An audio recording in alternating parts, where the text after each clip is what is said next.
பரலோகமே உம்மை துதிப்பதா,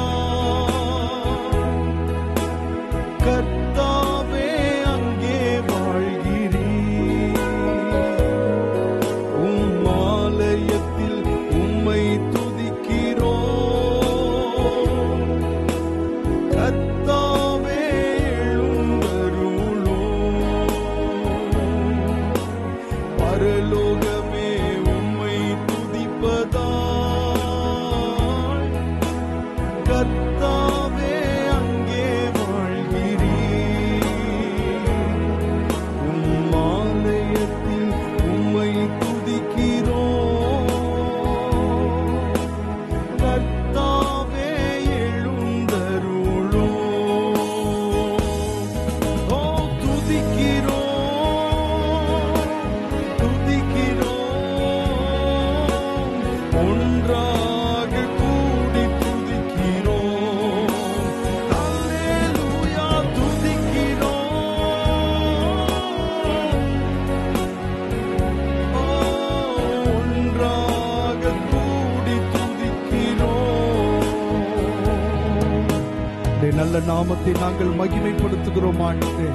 என் நாமத்தினாலே எங்கே 2-3 பேர் ஆண்டவரை கூடி இருக்கிறார்களோ அவர்கள் நடுவில் நான் இருக்கிறேன் என்று சொன்ன தெய்வம் எங்கள் நடுவிலே நீர் அசைவாடி கொண்டிருக்கிறபடினாலே உமக்கே நாங்கள் மகிமை செலுத்துகிறோம் ஆண்டவரே. இந்த ஆராதனையிலே உம்முடைய கிரியைகள் வெளிப்படுவதாக, உம்முடைய அற்புதங்கள் வெளிப்படுவதாக, உம்முடைய வல்லமை வெளிப்படுவதாக என்று சொல்லி நாங்கள் ஜெபிக்கிறோம் ஆண்டவரே. எல்லா துதியும், எல்லா மகிமையும், எல்லா ஆராதனையும் உமக்கு மாத்திரமே நாங்கள் செலுத்துகிறோம். மகிமை அனைத்தையும் நீர் எடுத்துக்கொள்ளும். இயேசுவின் நாமத்தில் கேட்கிறோம் நல்ல பிதாவே, ஆமென், ஆமென். ஹல்லேலூயா. கர்த்தருடைய நாமம் மகிமைப்படுவதாக. தொடர்ந்து சில பாடல்களை பாடி ஆண்டவரை மகிமைப்படுத்துவோம். இயேசுவே வழி, சத்தியம், ஜீவன். இயேசுவே ஒளி, நித்தியம், தேவன். இந்த பாடலை பாடி ஆண்டவருடைய நாமத்தை மகிமைப்படுத்துவோம். ஆமென்.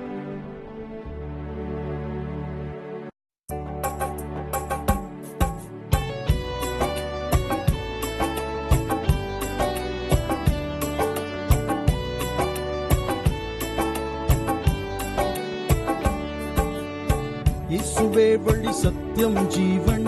இயேசுவே ஒளி, நித்தியம், தேவன். இயேசுவே வழி, சத்தியம், ஜீவன். இயேசுவே ஒளி, நித்தியம், தேவன். இயேசுவே வழி, சத்தியம், ஜீவன். இயேசுவே ஒளி, நித்தியம், தேவன். இயேசுவே வழி, சத்தியம், ஜீவன். இயேசுவே ஒளி, நித்தியம், தேவன். புது வாழ்வு எனக்கு தந்தார், சமாதானம் நிறைவாய் அளித்தார். பாவங்கள் யாவும் மன்னித்தார், சாபங்கள் யாவும் தொலைத்தார். புது வாழ்வு எனக்கு தந்தார், சமாதானம் நிறைவாய் அளித்தார். பாவங்கள் யாவும் மன்னித்தார், சாபங்கள் யாவும் தொலைத்தார். கல்வாரி மீதில் எனக்காய் தம் உதிரம் சிந்தி மரித்தார். கல்வாரி மீதில் எனக்காய் தம் உதிரம் சிந்தி மரித்தார். மூன்றாம் நாளில் உயிர்த்தார், உன்னதத்தில் அமர்ந்தார். மூன்றாம் நாளில் உயிர்த்தார், உன்னதத்தில் அமர்ந்தார். இயேசுவே வழி சத்தியம் ஜீவன், இயேசுவே ஒளி நித்தியம் தேவன். இயேசுவே வழி சத்தியம் ஜீவன், இயேசுவே ஒளி நித்தியம் தேவன். இயேசுவே வழி சத்தியம் ஜீவன், இயேசுவே ஒளி நித்தியம் தேவன். இயேசுவே வழி சத்தியம் ஜீவன், இயேசுவே ஒளி நித்தியம் தேவன். நல்மீட்பனாக காத்தார், என்னை தமையனாக கொண்டார். என் நண்பனாக வந்தார், என் தலைவனாக நின்றார். நல்மீட்பனாக காத்தார், என்னை தமையனாக கொண்டார். என் நண்பனாக வந்தார், என் தலைவனாக நின்றார். மேகங்கள் மீதில் ஒரு நாள் மணவாளனாக வருவார். மேகங்கள் மீதில் ஒரு நாள் மணவாளனாக வருவார். என்னை அழைத்துக் கொள்வார், வானில் கொண்டு செல்வார். என்னை அழைத்து செல்வார், வானில் கொண்டு செல்வார். இயேசுவே வழி சத்தியம் ஜீவன், இயேசுவே ஒளி நித்தியம் தேவன். இயேசுவே வழி சத்தியம் ஜீவன், இயேசுவே ஒளி நித்தியம் தேவன். இயேசுவே வழி சத்தியம் ஜீவன், இயேசுவே ஒளி நித்தியம் தேவன். இயேசுவே வழி சத்தியம் ஜீவன், இயேசுவே ஒளி நித்தியம் தேவன். உனக்காகத்தானே பிறந்தார், உனக்காகத்தானே வளர்ந்தார். உனக்காகத்தானே மரித்தார், உனக்காகத்தானே உயிர்த்தார். உனக்காகத்தானே பிறந்தார், உனக்காகத்தானே வளர்ந்தார். உனக்காகத்தானே மரித்தார், உனக்காகத்தானே உயிர்த்தார். இன்றும் என்றும் நமக்காய் அவர் ராஜாவாக இருப்பார். இன்றும் என்றும் நமக்காய் அவர் ராஜாவாக இருப்பார். மார்பில் என்றும் அணைப்பார், தூக்கி உன்னை சுமப்பார். மார்பில் என்றும் அணைப்பார், தூக்கி உன்னை சுமப்பார். இயேசுவே வழி சத்தியம் ஜீவன், இயேசுவே ஒளி நித்தியம் தேவன். இயேசுவே வழி சத்தியம் ஜீவன், இயேசுவே ஒளி நித்தியம் தேவன். இயேசுவே வழி சத்தியம் ஜீவன், இயேசுவே ஒளி நித்தியம் தேவன். இயேசுவே வழி சத்தியம் ஜீவன், இயேசுவே ஒளி நித்தியம் தேவன். புது வாழ்வு எனக்கு தந்தார், சமாதானம் நிறைவாய் அளித்தார். பாவங்கள் யாவும் மன்னித்தார், சாபங்கள் யாவும் தொலைத்தார். புது வாழ்வு எனக்கு தந்தார், சமாதானம் நிறைவாய் அளித்தார். பாவங்கள் யாவும் மன்னித்தார், சாபங்கள் யாவும் தொலைத்தார். கல்வாரி மீதில் எனக்காய் தம் உதிரம் சிந்தி மரித்தார். கல்வாரி மீதில் எனக்காய் தம் உதிரம் சிந்தி மரித்தார். மூன்றாம் நாளில் உயிர்த்தார், உன்னதத்தில் அமர்ந்தார். மூன்றாம் நாளில் உயிர்த்தார், உன்னதத்தில் அமர்ந்தார். மேகங்கள் மீதில் ஒரு நாள் மணவாளனாக வருவார். மேகங்கள் மீதில் ஒரு நாள் மணவாளனாக வருவார். என்னை அழைத்துக் கொள்வார், வானில் கொண்டு செல்வார். என்னை அழைத்துக் கொள்வார், வானில் கொண்டு செல்வார். இன்றும் என்றும் நமக்காய் அவர் ராஜாவாக இருப்பார். இன்றும் என்றும் நமக்காய் அவர் ராஜாவாக இருப்பார். மார்பில் என்றும் அணைப்பார், தூக்கி உன்னை சுமப்பார். மார்பில் என்றும் அணைப்பார், தூக்கி உன்னை சுமப்பார். இயேசுவே வழி சத்தியம் ஜீவன், இயேசுவே ஒளி நித்தியம் தேவன். இயேசுவே வழி சத்தியம் ஜீவன், இயேசுவே ஒளி நித்தியம் தேவன். இயேசுவே வழி சத்தியம் ஜீவன், இயேசுவே ஒளி நித்தியம் தேவன். இயேசுவே வழி சத்தியம் ஜீவன், இயேசுவே ஒளி நித்தியம் தேவன்.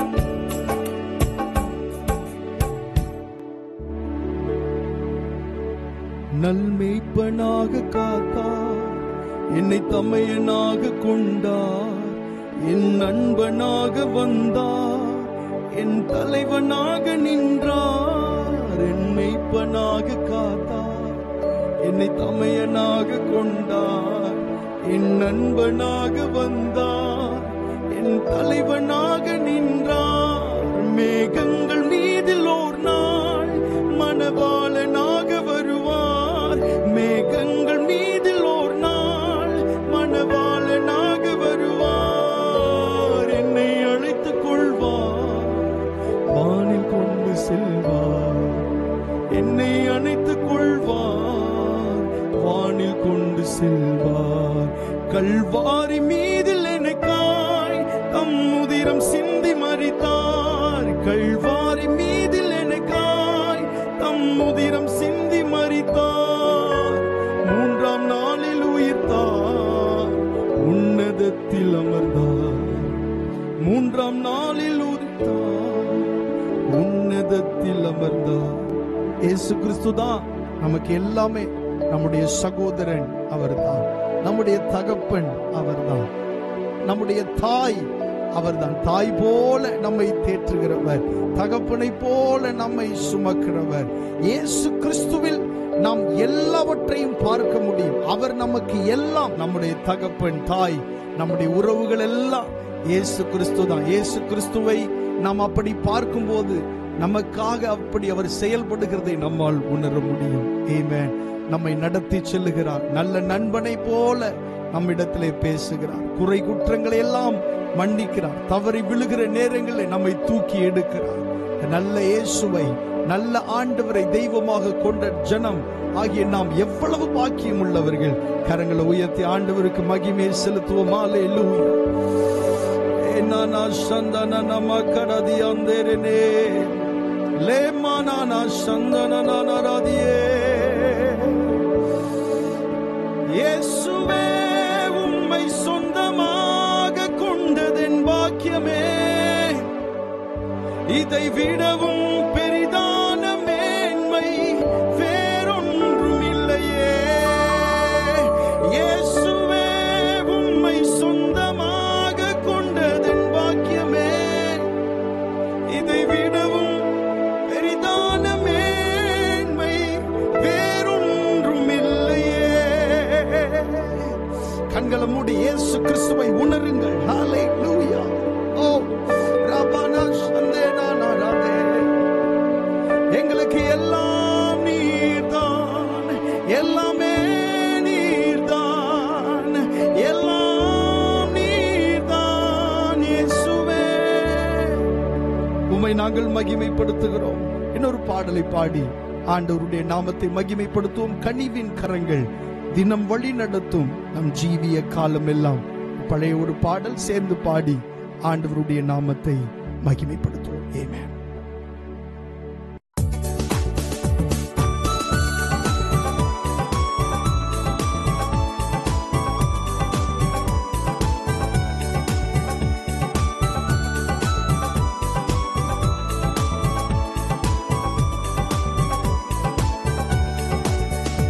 கனிவின் கரங்கள் தினம் வழி நடத்தும் நம் ஜீவிய கால மட்டும்.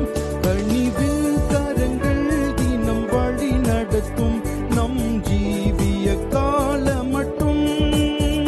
பயம் வேண்டாம் இனி கர்த்தர் துணையாயுண்டு, புவியாற்றை கடந்திடுவோம். பயம் வேண்டாம் இனி கர்த்தர் துணையாயுண்டு, கடந்திடுவோம். கனிவின் கரங்கள் தினம் வழி நடத்தும் நம் ஜீவிய கால மட்டும். கனிவின் கரங்கள் தினம் வழி நடத்தும் நம் ஜீவிய கால மட்டும். பகலில் மேக ஸ்தம்பமாய், ராவினில் அக்கினி தூண்களாய். பகலில் மேக ஸ்தம்பமாய்,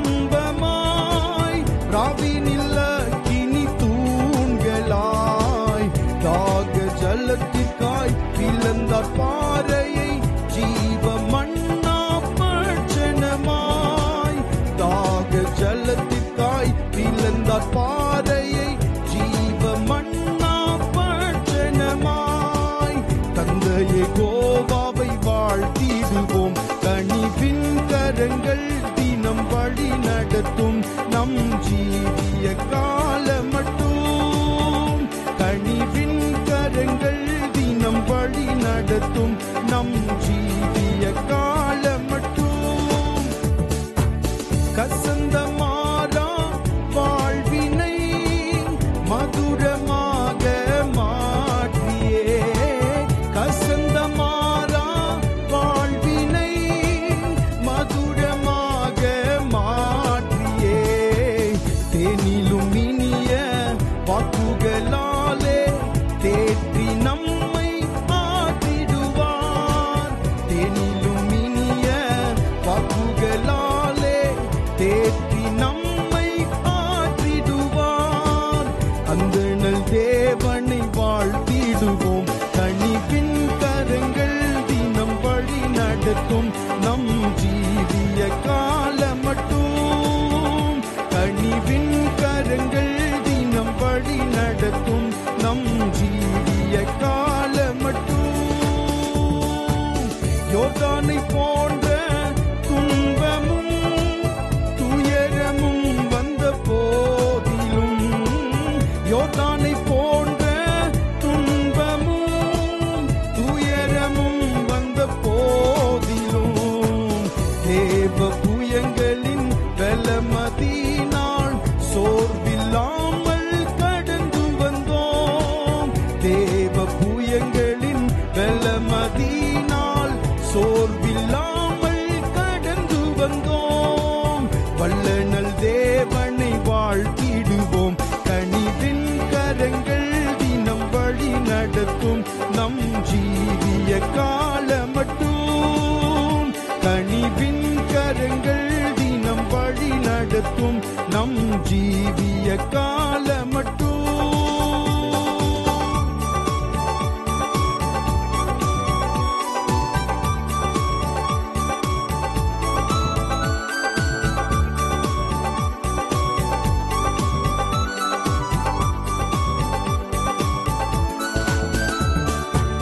சத்ரு சேனை எழும்பியே நமக்கெதிராய் வந்தாலும், சத்ரு சேனை எழும்பியே நமக்கெதிராய் வந்தாலும், நமக்காயுத்தம் செய்திடும் கர்த்தர் சேனை அதிபனாய் முன் செல்கிறார், நமக்காயுத்தம் செய்திடும் கர்த்தர் சேனை அதிபனாய் முன் செல்கிறார்.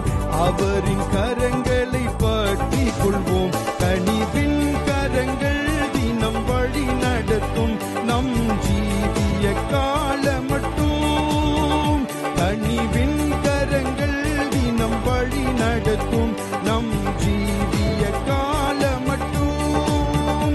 பயம் வேண்டாம் இனி கர்த்தர் துணையாயுண்டு, புவி யாத்திரை கடந்திடுவோம், பயம் வேண்டாம் இனி கர்த்தர் துணையாயுண்டு, புவி யாத்திரை கடந்திடுவோம்,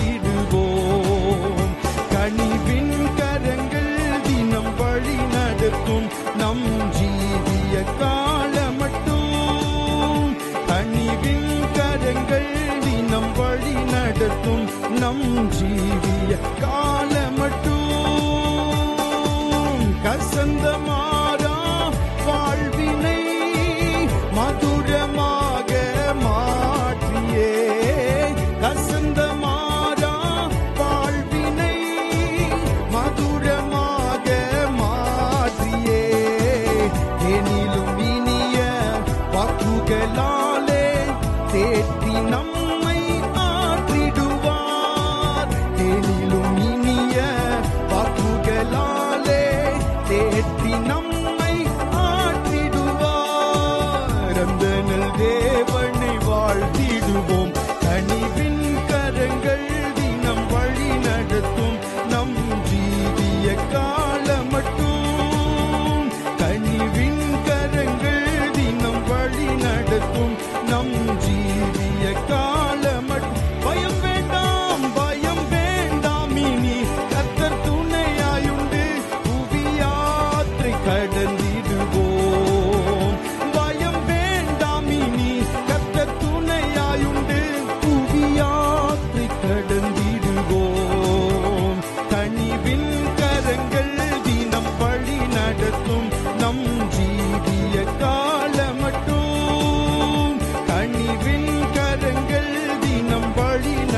படுத்தும் நம் ஜீவிய காலமட்டும் சத்ரு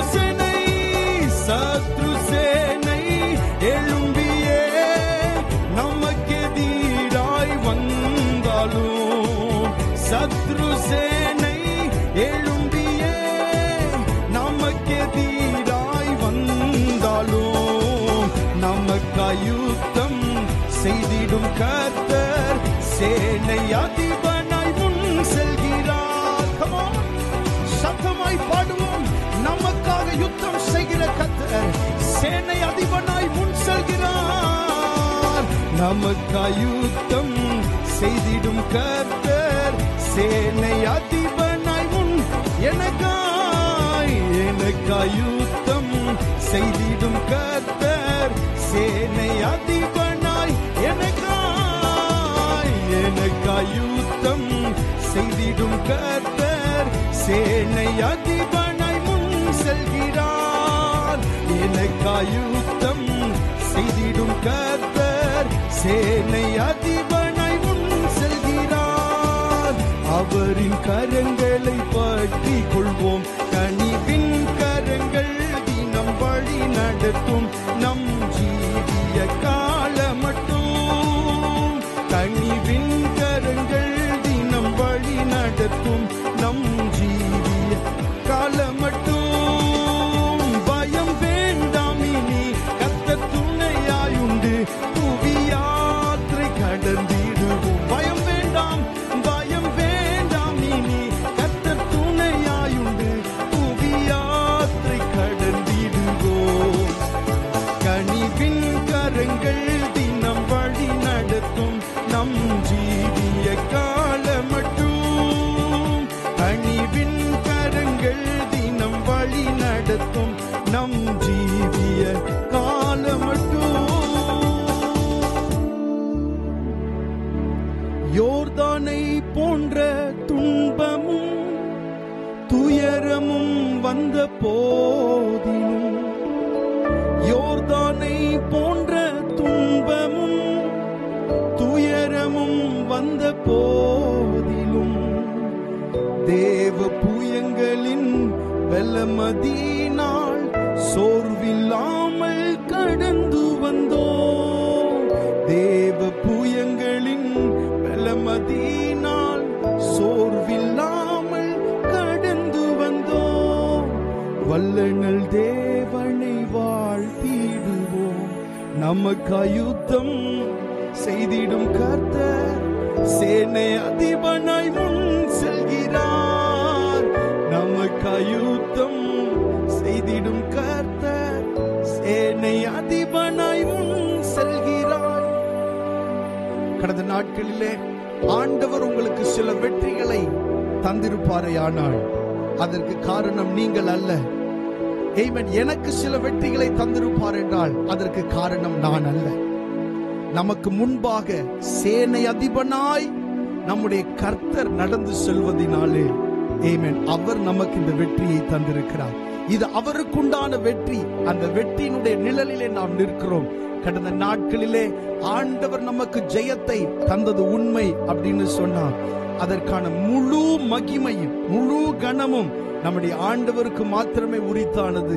அப்படி உண்மையிலே ஆண்டவர் தான் எல்லாத்துக்கும் காரணம்னு சொன்னா கரங்களை உயர்த்தி சொல்லுங்க. ஆண்டவரே, நீர் எனக்கு தந்த பலத்தினாலே, நீர் எனக்கு செய்த உதவினாலே, ஆண்டவரே எனக்காக நீர் யுத்தம் பண்ணினதினாலே, ஓ ஹல்லேலூயா, இந்த யுத்தம் உங்களுடையதல்ல, இது என்னுடையது என்று சொல்லி, யுத்தம் கர்த்தருடையது என்று சொல்லி, ஆண்டவரே ஜெயத்தை பெற்று ஜெயத்தை எங்களுக்கு தந்து ஜெயமா எங்களை நடத்தினீரே.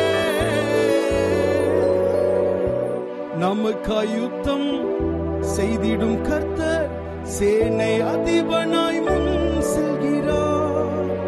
அவரின் கரங்களை பற்றி கொள்வோம். கடந்த நாட்களில் சத்ரு நம்மேல் ஜெயம் பெறாததற்கு காரணம் அதுதான். நம்முடைய நீதிகள் அல்ல, நம்முடைய உபவாசம் அல்ல, நம்முடைய ஜெபம் அல்ல, நம்முடைய பரிசுத்த வாழ்வு அல்ல. ஆமென். கர்த்தர் நமக்கு முன்னே செல்கிறார்.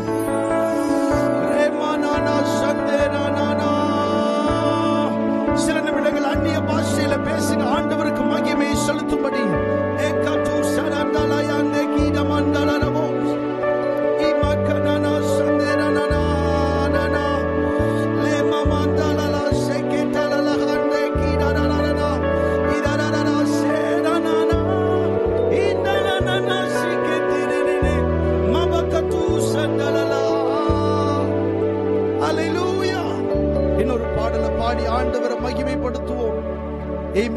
நமது அடைக்கலமும் பலனுமானார், ஆபத்து காலத்தில் கூட இருக்கும் துணையுமானார். சேர்ந்து பாடி ஆண்டவரை மகிமைப்படுத்தும். ஆமென்.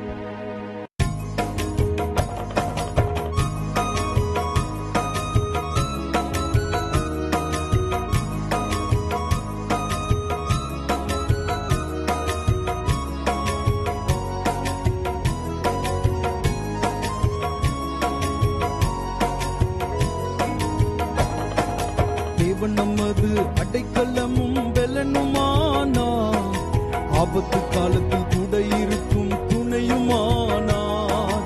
தேவன் நமது அடைக்கலமும் பலனுமானார், ஆபத்து காலத்தில் கூட இருக்கும் துணையுமானார். பூமி நிலை மாறி மலைகள் நடுங்கினாலும், பூமி நிலை மாறி மலைகள் நடுங்கினாலும் பயப்பட மாட்டோம், பயப்பட மாட்டோம், பயப்பட மாட்டோம், பயப்பட மாட்டோம். தேவன் நமது அடைக்கலமும் பலனுமானார், ஆபத்து காலத்தில் கூட இருக்கும் துணையுமானார். தேவன் நமது அடைக்கலமும் பலனுமானார், ஆபத்து காலத்தில் கூட இருக்கும் துணையுமானார். யுத்தங்களை தடுத்து ஓய பண்ணுகிறார், யுத்தங்களை தடுத்து ஓய பண்ணுகிறார். ஈட்டியை முறிக்கிறார், வில்லை ஒடிக்கிறார், ஈட்டியை முறிக்கிறார், வில்லை ஒடிக்கிறார். தேவன் நமது அடைக்கலமும் பலனுமானார், ஆபத்து காலத்தில் கூட இருக்கும் துணையுமானார். தேவன் நமது அடைக்கலமும் பலனுமானார், ஆபத்து காலத்தில் கூட இருக்கும் துணையுமானார். அமர்ந்திருந்து அவரே தேவன் என்று அறிவோம், அமர்ந்திருந்து அவரே தேவன் என்று அறிவோம். உயர்ந்தவர் சிறந்தவர் உலகை ஆள்பவர், உயர்ந்தவர் சிறந்தவர் உலகை ஆள்பவர். தேவன் நமது அடைக்கலமும் பலனுமானார், ஆபத்து காலத்தில் கூட இருக்கும் துணையுமானார். தேவன் நமது அடைக்கலமும் பலனுமானார், ஆபத்து காலத்தில் கூட இருக்கும் துணையுமானார். சேனைகளின் கர்த்தர் நம்மோடு இருக்கிறார், சேனைகளின் கர்த்தர் நம்மோடு இருக்கிறார். யாக்கோபின் தேவன் நம் உயர்ந்த அடைக்கலம், யாக்கோபின் தேவன் நம் உயர்ந்த அடைக்கலம். தேவன் நமது அடைக்கலமும் பலனுமானார், ஆபத்து காலத்தில் கூட இருக்கும் துணையுமானார். தேவன் நமது அடைக்கலமும் பலனுமானார், ஆபத்து காலத்தில் கூட இருக்கும் துணையுமானார். அமர்ந்திருந்து அவரே தேவன் என்று அறிவோம், அமர்ந்திருந்து அவரே தேவன் என்று அறிவோம். உயர்ந்தவர் சிறந்தவர் உலகை ஆள்பவர், உயர்ந்தவர் சிறந்தவர் உலகை ஆள்பவர். தேவன் நமது அடைக்கலமும் ஆபத்து காலத்தில் கூட இருக்கும் துணையுமானார். தேவன் நமது அடைக்கலமும் பலனுமானார், ஆபத்து காலத்தில் கூட இருக்கும் துணையுமானார். சேனைகளின் கர்த்தர் நம்மோடு இருக்கிறார், சேனைகளின் கர்த்தர் நம்மோடு இருக்கிறார். யாக்கோபின் தேவன் நம் உயர்ந்த அடைக்கலம், யாக்கோபின் தேவன் சொல்லும் சேனைகளின் கர்த்தர், சேனைகளின் கர்த்தர். அல்லேலூயா. சேனைகளின் கர்த்தர் நம்மோடு இருக்கிறார். யாக்கோபின் தேவன் நம் உயர்ந்த அடைக்கலம், யாக்கோபின் தேவன் நம் சத்தமாய் சொல்லும் சேனைகளின் கர்த்தர். சங்கீதங்களின் புஸ்தகம் 46வது சங்கீதம் 11வது வசனத்திலே 7வது வசனத்திலே இப்படி வாசிக்கிறோம். சேனைகளின் கர்த்தர் நம்மோடு இருக்கிறார், யாக்கோபின் தேவன் நமக்கு உயர்ந்த அடைக்கலமானவர். சத்தமாய் சேனைகளின் கர்த்தர் நம்மோடு இருக்கிறார்.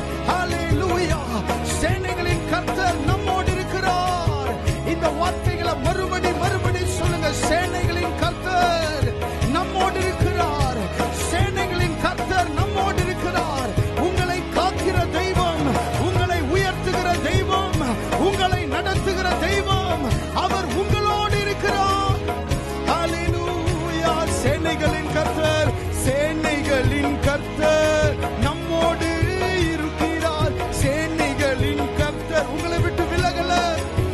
ஆமென். யாக்கோபின் தேவன் நம் உயர்ந்த அடைக்கலம். ஓ யாக்கோபின் நம் உயர்ந்த அடைக்கலம். தேவன் நமது அடைக்கலமும் பலனுமானார். ஆபத்து காலத்தில் கூட இருக்கும் துணையுமானார். தேவன் நமது அடைக்கலமும் பலனுமானார். ஆபத்து காலத்தில் கூட இருக்கும் துணையுமானார். அமர்ந்திருந்து அவரே தேவன் என்று அறிவோம். அமர்ந்திருந்து அவரே தேவன் என்று அறிவோம்.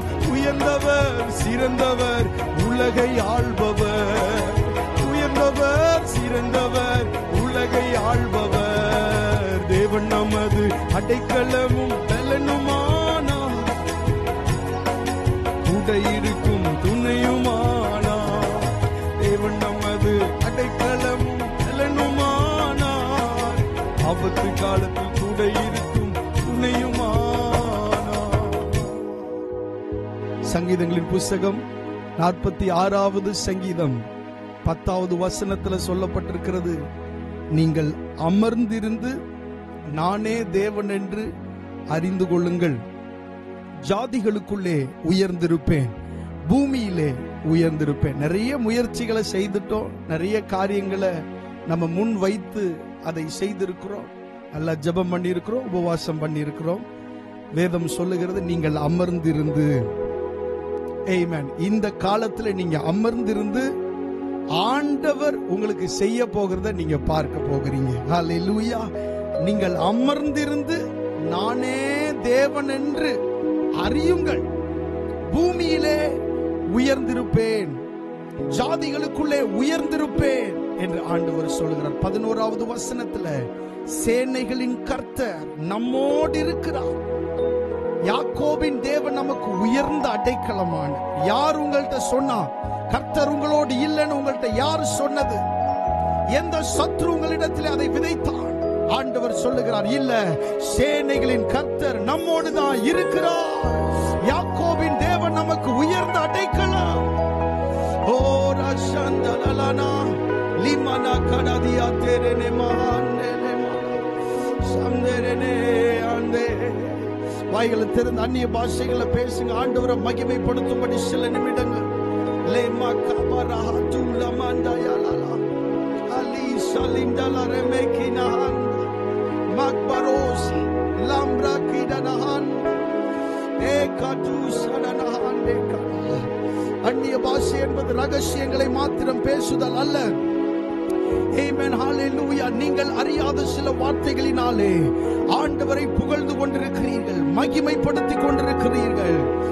லேமா கடாதி கதிரானா சம்தேரா. ஹல்லேலூயா. லேமான் தலலான் கடாதி அந்தனே ஷபகடரமஹாந்த கடாதி அந்தலலே பரா. ஹல்லேலூயா. வேதம் சொல்லுகிறது, பெரிய பர்வதமே நீ எம்மாத்திரம் செருபாபேலுக்கு முன்பாக நீ சமபூமியாவாய். தலைக்கல்லை அவன் கொண்டு வருவான், அதற்கு கிருபை உண்டாவதாக, கிருபை உண்டாவதாக என்று ஆர்ப்பரிப்பார்கள். சகரியா 4ஆம் அதிகாரம், அதே அதிகாரம் 6வது வசனத்திலே சொல்லப்பட்டிருக்கிறது, அப்பொழுது அவர் செருபாபேலுக்கு சொல்லப்படுகிற கர்த்தருடைய வார்த்தை என்னவென்றால், பலத்தினாலும் அல்ல, பராக்கிரமத்தினாலும் அல்ல, என்னுடைய ஆவியினாலே ஆகும் என்று சேனைகளின் கர்த்தர் சொல்லுகிறார். வசனத்தில் சொல்லப்பட்டிருக்கிறது, என்னுடைய ஆவியினாலேயே ஆகும் என்று சேனைகளின் கர்த்தர் சொல்லுகிறார். ஹல்லேலூயா. பெரிய பர்வதமே எம்மாத்திரம் செருபாபேல் முன்னே சமமாகுவாய். பெரிய பர்வதமே எம்மாத்திரம் செருபாபேல் முன்னே சமமாகுவாய். முத்திரை மோதிரமாய் தெரிந்து கொண்டாரே, முத்திரை மோதிரமாய் தெரிந்து கொண்டாரே, இயேசுவின் நாமத்தாலே ஜெயம் பெறுவோமே.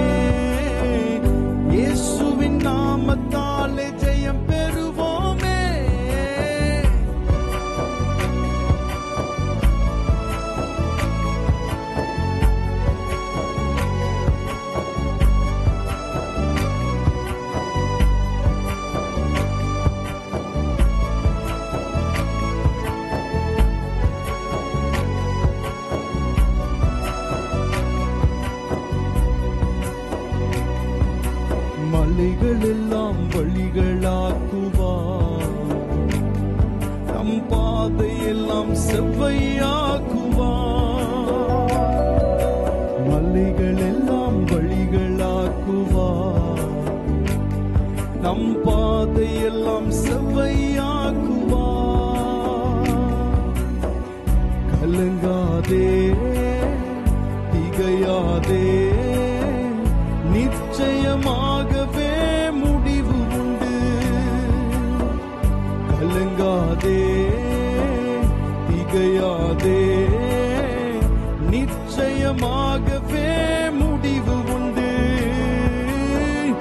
ஆபிரகாமின் தேவன் அவர் ஈசாக்கின் தேவன், யாக்கோபின் தேவன் அவர் நம்முடைய தேவன்.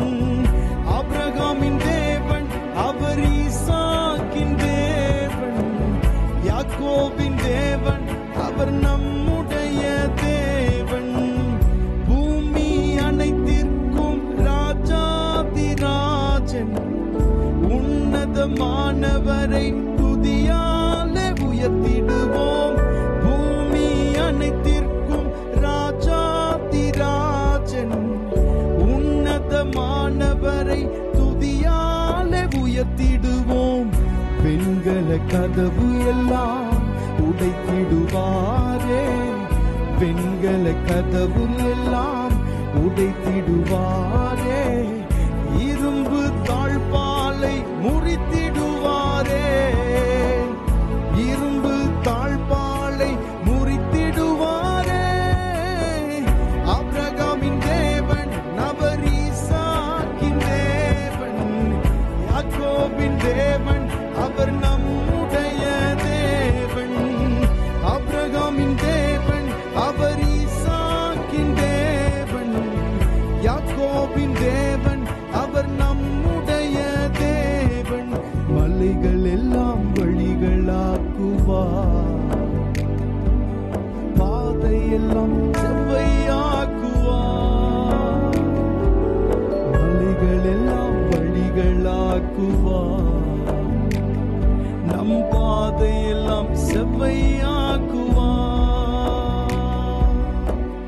தடைகளை உடைப்பவர் நம் முன்னே போவார். ஓசன்னா ஜெயம் என்று ஆர்ப்பரிப்போமே. தடைகளை உடைப்பவர் நம் முன்னே போவார். ஓசன்னா ஜெயம் என்று ஆர்ப்பரிப்போமே. வில்லை உடைத்திடுவார், ஈட்டியை முறித்திடுவார். வில்லை உடைத்திடுவார், ஈட்டியை முறித்திடுவார். ரதங்களை அக்கினியால் சுட்டெரிப்பாரே, ரதங்களை அக்கினியால் சுட்டெரிப்பாரே. ஆபிரகாமின் தேவன் அவர் ஈசாக்கின் தேவன், யாக்கோபின் தேவன் அவர் நம்முடைய தேவன். ஆபிரகாமின் தேவன் அவர் ஈசாக்கின் தேவன், யாக்கோபின் தேவன் அவர் நம்முடைய தேவன்.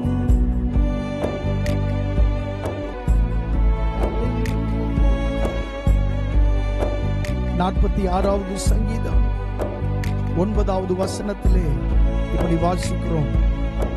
யுத்தங்களை ஓய பண்ணுகிறார், வில்லை ஒடித்து ஈட்டியை முறிக்கிறார், ரதங்களை நெருப்பினால் சுட்டெரிக்கிறார். ஆமென். வில்லை ஒடித்து ஈட்டியை முறிக்கிறார், ரதங்களை நெருப்பினால் சுட்டெரிக்கிறார், யுத்தங்களை ஓய பண்ணுகிறார். உங்களுக்கு விரோதமாய் எழும்பி இருக்கிறவர்கள் மேல் கர்த்தருடைய செயல்கள், கர்த்தருடைய வல்லமை வெளிப்படுகிறதற்கான ஒரு நாள் வந்திருக்கிறது என்பதை தேவ பிள்ளைகளாகி நீங்கள் உணர்ந்து கொள்ளுங்கள். இந்த ஆராதனை வேளையிலே ஆண்டவர் உங்களோடு இடைப்படுகிற, தெளிவாக இடைப்படுகிற காரியம் அதுதான். உங்களுக்கு விரோதமாய் எழும்பி இருக்கிற அந்த யுத்தங்களை ஆண்டவர் ஓய பண்ணுவார். உங்களுக்கு விரோதமாய் வந்து கொண்டிருக்கிற ரதங்களை நெருப்பினால் சுட்டெரிக்கிறார். ஆமென். உங்களுக்கு எதிராய் அம்பு எய்து கொண்டிருக்கிற வில்லை ஆண்டவர் ஒடிக்கிறார், ஈட்டிகளை ஆண்டவர் முறிக்கிறார். ஹல்லேலூயா. ஆமென். நீங்கள் அமர்ந்திருந்து நானே தேவன் என்று அறிந்து கொள்ளுங்கள். ஜாதிகளுக்குள்ளே உயர்ந்திருப்பேன், பூமியிலே உயர்ந்திருப்பேன். சேனைகளின் கர்த்தர் நம்மோடு இருக்கிறார். யாக்கோபின் தேவன் நமக்கு உயர்ந்த அடைக்கலமானவர்.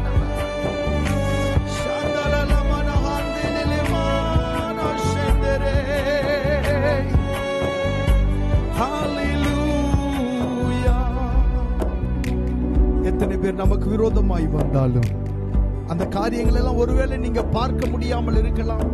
இதெல்லாம் மறைமுகமாக நடக்கிற ஆவிக்குரிய யுத்தங்கள்.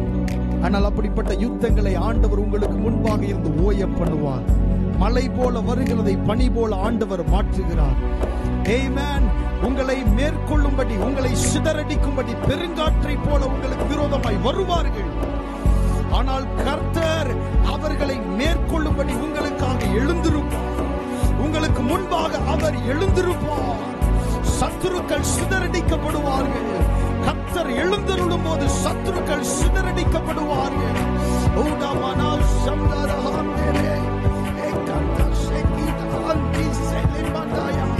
உம்முடைய பிரசன்னம், ஹல்லேலூயா, உன் கண்களால் மாத்திரம் நீ அதை பார்த்து துன்மார்க்கருக்கு வரும் பலனை காண்பாய். உன் கண்களால் நீ அதை பார்ப்பாய், ஆனால் துன்மார்க்கருக்கு அதனுடைய பலன் வரும். ஆமென். உன் கண்களால் மாத்திரம் நீ அதை பார்த்து துன்மார்க்கருக்கு வருகிற பலனை காண்பாய். ஹல்லேலூயா. லேமானா சம்தரஹந்தே கேடலே மாண்டயனா. நன்றி இயேசுவே, உமக்கே நாங்கள் மகிமை செலுத்துகிறோம். ஆண்டவரே, தொடர்ந்து உம்முடைய ஆசீர்வாதங்கள் எங்களுக்குள்ளே காணப்படுவதாக. எங்களோடு நீர் இடைபடுவீராக. இந்த ஆராதனையிலே புதிதாய் இணைந்திருக்கிறவர்களுக்காக நாங்கள் ஜெபிக்கிறோம். ஆண்டவரே, அவருடைய சூழ்நிலைகள் எப்படிப்பட்டதாய் இருந்தாலும் நீர் அவர்களோடு இடைப்பட்டு கொண்டிருக்கிறபடி நான் நன்றி செலுத்துகிறோம். ஆண்டவரே, யுத்தங்களை ஓய பண்ணுகிறவர், யுத்தங்களை ஓய பண்ணுகிறவர், வில்லை முறிக்கிறவர், ஈட்டியை முறிக்கிறவர். இந்த நாளிலே அவர்களுடைய சத்துருக்கள் வெட்கப்பட்டு போகும்படி ஆமென், ஹல்லேலூயா, நீர் அவர்களுக்காக எழுந்தருளுகிறபடியினாலே உமக்கு நாங்கள் நன்றி செலுத்துகிறோம். ஆராதனையிலே ஆண்டவரே, உம்முடைய பிரசன்னத்தை அனுபவித்துக் கொண்டிருக்கிற ஒவ்வொருவருக்காக நாங்கள் ஜெபம் பண்ணுகிறோம். பிரசன்னம் தொடர்ந்து எங்களை நடத்தட்டும். இயேசுவின் நாமத்தில் கேட்கிறோம் நல்ல பிதாவே, ஆமென். கர்த்தருடைய நாமம் மகிமைப்படுவதாக. வாசிக்கும்படியாய் தெரிந்து கொண்ட சங்கீத பகுதி 19வது சங்கீதம் நாம் வாசிக்கலாம். வானங்கள் தேவனுடைய மகிமையை வெளிப்படுத்துகிறது. ஆகாய விரிவு அவருடைய கரங்களின் கிரியையை அறிவிக்கிறது. பகலுக்கு பகல் வார்த்தைகளை பொழிகிறது. இரவுக்கு இரவு அறிவை தெரிவிக்கிறது.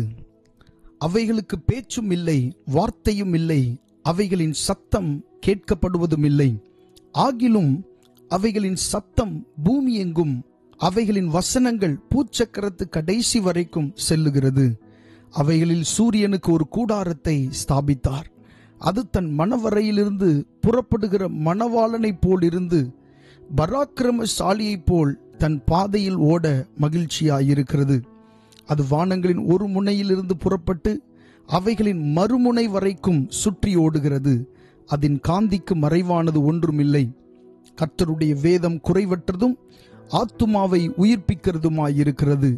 கர்த்தருடைய சாட்சி சத்தியமும் பேதையை ஞானியாக்குகிறதுமாயிருக்கிறது. கர்த்தருடைய நியாயங்கள் செம்மையும் இருதயத்தை சந்தோஷிப்பிக்கிறதுமாயிருக்கிறது. கர்த்தருடைய கற்பனை தூய்மையும் கண்களை தெளிவிக்கிறதுமாயிருக்கிறது. கர்த்தருக்கு பயப்படுகிற பயம் சுத்தமும் என்றைக்கும் நிலைக்கிறதுமாயிருக்கிறது. கர்த்தருடைய நியாயங்கள் உண்மையும் அவைகள் அனைத்தும் நீதியுமாயிருக்கிறது. அவைகள் பொன்னிலும் மிகுந்த பசும்பொன்னிலும் விரும்பப்படத்தக்கதும் தேனிலும் தேன் கூட்டிலிருந்து ஒழுகும் தெளிதேனிலும் மதுரமுள்ளதுமாய் இருக்கிறது. அன்றியும் அவைகளால் உமது அடியேன் எச்சரிக்கப்படுகிறேன். அவைகளை கை கொள்ளுகிறதினால் மிகுந்த பலன் உண்டு. தன் பிழைகளை உணர்கிறவன் யார்? மறைவான குற்றங்களுக்கு என்னை நீங்களாக்கும். துணிகரமான பாவங்களுக்கு உமது அடியேனை விலக்கி காரும்.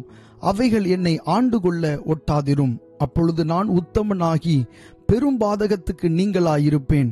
என் கண்மலையும் என் மீட்பருமாகிய கர்த்தாவே, என் வாயின் வார்த்தைகளும் என் இருதயத்தின் தியானமும் உமது சமூகத்தில் பிரீதியாயிருப்பதாக.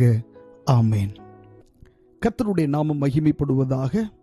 ஒரு நல்ல ஆராதனை வேளைக்கு பின்பாக நாம் தேவனுடைய வார்த்தையை தியானிக்க போகிறோம்.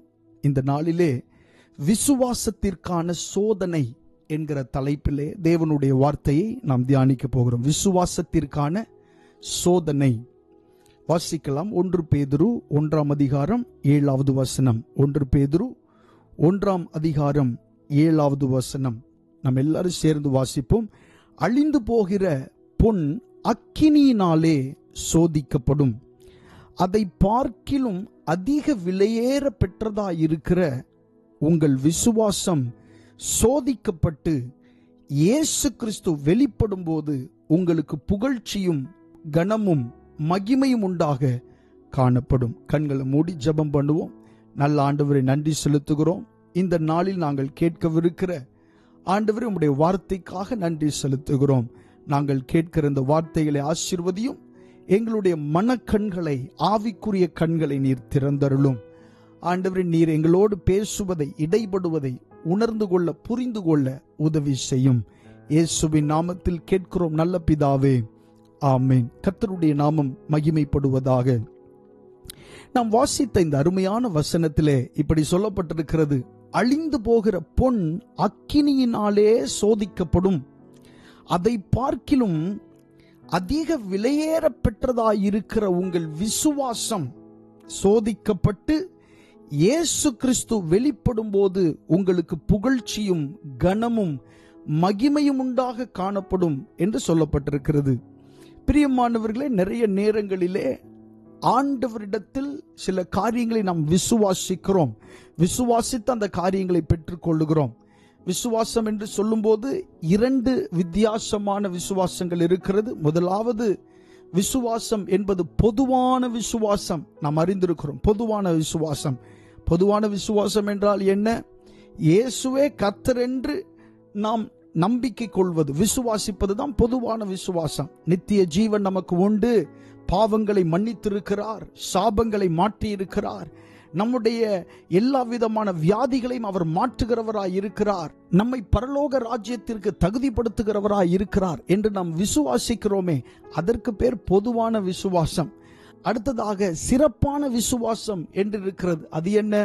பாருங்கள், 12 வருடம் பெரும்பாடுள்ள அந்த ஸ்திரீ ஆண்டவர் இடத்திலிருந்து விசுவாசித்த அற்புதத்தை பெற்றுக்கொண்டாள், சுகத்தை பெற்றுக்கொண்டாள். வேதத்திலே விசுவாசித்து இது மாதிரியான காரியங்களை, வாக்குத்தத்தங்களை பெற்றவர்கள் இருக்கிறார்கள்.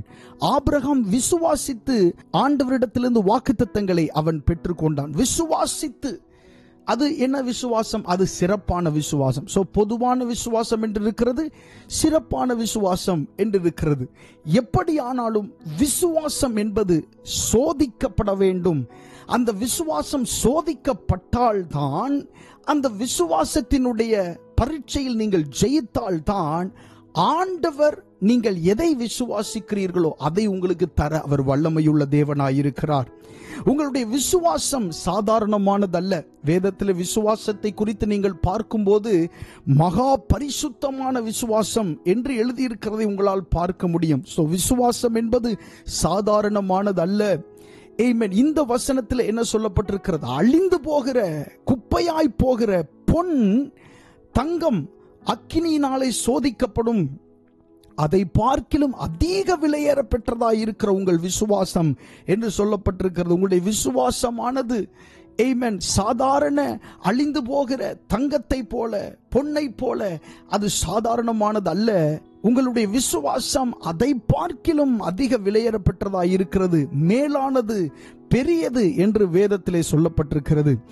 அடுத்ததாக, உங்களுடைய விசுவாசம் எவ்வளவு பெரியதாக இருந்தாலும், எவ்வளவு சிறியதாக இருந்தாலும் அது சோதிக்கப்பட வேண்டும். விசுவாசம் சோதிக்கப்பட்டால்தான், ஆமென், விசுவாசத்தினுடைய பரீட்சையிலே நீங்கள் நின்றால்தான் அதன் மூலமாக வருகிற கனத்தை நீங்கள் என்ன செய்ய முடியும்? அடைய முடியும். கர்த்தருடைய நாமம் மகிமைப்படுவதாக. அடுத்ததாக இந்த வசனத்திலே சொல்லப்பட்டிருக்கிறது, இயேசு கிறிஸ்து வெளிப்படும் போது உங்களுக்கு புகழ்ச்சியும் கனமும் மகிமையும் உண்டாக காணப்படும் என்று சொல்லப்பட்டிருக்கிறது. இயேசு கிறிஸ்து வெளிப்படும் போது என்பது இரண்டாம் வருகையிலே இயேசு கிறிஸ்து வருகிறதை குறித்து அங்கே சொல்லப்பட்டிருக்கிறது.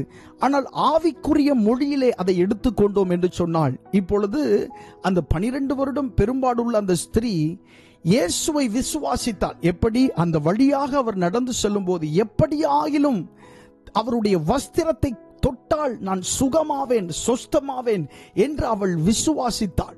அவளுடைய விசுவாசத்தை கனம் பண்ணி இயேசு அந்த வழியாக வந்தாரே, அவளுக்காக அந்த வழியாக வந்தாரே, அப்படி போல உங்களுடைய விசுவாசத்திலும் இயேசு வெளிப்படுகிற ஒரு நேரம் உண்டு. கர்த்தர் வெளிப்படுகிற ஒரு நேரம் உண்டு. அப்படி கர்த்தர் உங்களுடைய விசுவாசத்திலே வெளிப்படும் போது மகிமையான காரியங்கள் நடைபெறுகிறதை உங்களுடைய கண்கூடாக நீங்கள் பார்க்க முடியும். இந்த வசனத்திலே சொல்லப்பட்டிருக்கிறது, இயேசு கிறிஸ்து வெளிப்படும் போது உங்களுடைய விசுவாசத்தை கனம் பண்ணி இயேசு கிறிஸ்து வெளிப்படுவார். அப்படி ஒரு நேரம் வரும்.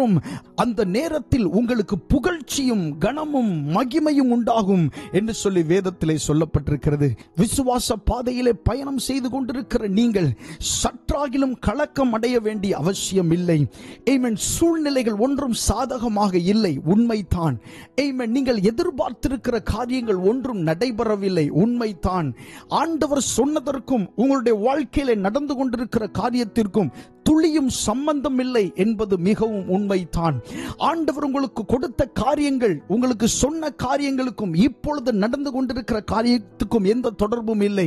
ஆனால் ஆண்டவர் சொல்லுகிறார், அழிந்து போகிற பொன் அக்கினியினாலே சோதிக்கப்படும், அதை பார்க்கிலும் அதிக விலையேறப்பட்டதாய் இருக்கிற உன் விசுவாசம், உங்கள் விசுவாசம் சோதிக்கப்பட்டு இயேசு கிறிஸ்து வெளிப்படும் போது உங்களுக்கு புகழ்ச்சியும் கனமும் மகிமையும் உண்டாக காணப்படும். கர்த்தருடைய நாமம் மகிமைப்படுவதாக. அநேகர் விசுவாசத்தை விரும்புவார்கள், ஆனால் விசுவாசத்திற்கான சோதனையை விரும்புகிறதில்லை. விசுவாசத்தை விரும்புகிறார்கள், எப்படியாகிலும் ஆண்டவரிடத்தில் இதை விசுவாசித்து பெற்றுக்கொள்ள வேண்டும் என்று விசுவாசத்தை விரும்புகிறார்கள். ஆனால் விசுவாசத்திற்கான சோதனை, விசுவாசத்திற்கான பரீட்சை என்று வரும்போது அவர்கள் அதிலே நிற்கிறதற்கு தயங்குகிறார்கள். ஏனென்றால் அது கஷ்டமாகத்தான் இருக்கும். பரீட்சை என்றாலே கஷ்டம் தானே.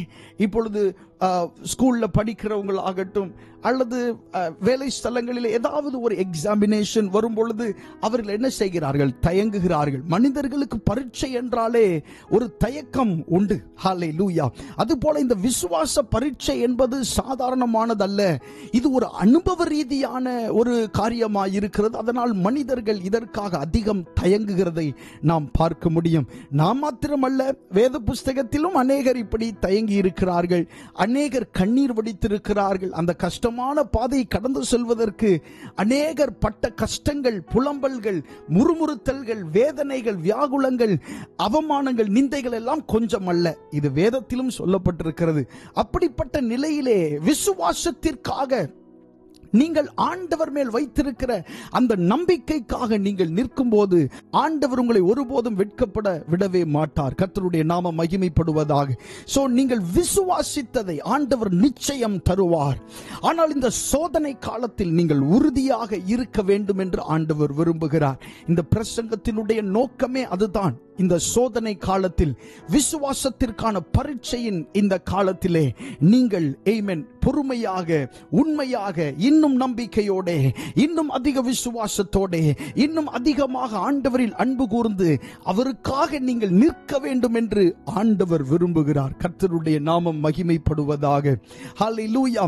ஆமென். உங்களுடைய வாழ்க்கையில் ஒருவேளை நீங்கள் விசுவாசித்ததற்கு சம்பந்தமே இல்லாத காரியங்கள் நடைபெற்று கொண்டிருக்கலாம். அதாவது இனிமேல் இதற்கான வாய்ப்பே இல்லை, நான் விசுவாசித்ததற்கான வாய்ப்பு இனிமேல் இல்லை என்கிற நிலையிலே நீங்கள் ஒருவேளை போய்கொண்டிருக்கலாம். அப்படிப்பட்ட சூழல்கள் உங்களுடைய வாழ்க்கையில இருந்து கொண்டிருக்கலாம். ஆனால் ஆவியானவர் இந்த நாளிலே தெளிவாக உங்களோடு திருவுளம் பற்றுகிறார். ஆமென். இன்னும் சிறிது தூரத்தில் நீ எதிர்பார்த்ததை விட மேலான அற்புதத்தையும் அதிசயத்தையும் வாக்குத்தத்தத்தின் நிறைவேறுதலையும் நான் வைத்திருக்கிறேன். அதனால இந்த காலத்திலே நீ துவண்டு விடாதே, இந்த காலத்திலே நீ சோர்ந்து போய் விடாதே என்று சொல்லி ஆவியானவர் உங்களை திடப்படுத்துகிறார். கர்த்தருடைய நாமம் மகிமைப்படுவதாக. யாக்கோபு நிருபம் 1ஆம் அதிகாரம் 3வது வசனம் 4வது வசனம் வாசிக்கலாம். யாக்கோபு எழுதின பொதுவான நிருபம் 1வது அதிகாரம் 3, 4 ஆகிய வசனங்களை வாசிக்கலாம். உங்கள் விசுவாசத்தின் பரீட்சையானது பொறுமையை உண்டாக்கும் என்று அறிந்து அதை மிகுந்த சந்தோஷமாக எண்ணுங்கள். உங்கள் விசுவாசத்தின் பரீட்சையானது பொறுமையை உண்டாக்கும் என்று அறிந்து அதை மிகுந்த சந்தோஷமாக எண்ணுங்கள். நீங்கள் ஒன்றிலும் குறைவுள்ளவர்களாயிராமல் பூரணராயும் நிறைவுள்ளவர்களாயும் இருக்கும்படி பொறுமையானது பூரண கிரியை செய்ய கடவது. இந்த வசனத்தில் பாருங்க, உங்கள் விசுவாசத்தின் பரீட்சையானது பொறுமையை உண்டாக்கும் என்று அறிந்து அதை மிகுந்த சந்தோஷமாக எண்ணுங்கள். உங்களுடைய விசுவாசத்தின் பரீட்சை உங்களுக்கு என்னத்தை தருகிறது? பொறுமையை தருகிறது. பொறுமை அவசரப்படுகிறது அல்ல, பொறுமையை, ஒரு தெய்வீக பொறுமை உங்களுக்குள்ளே வரும்.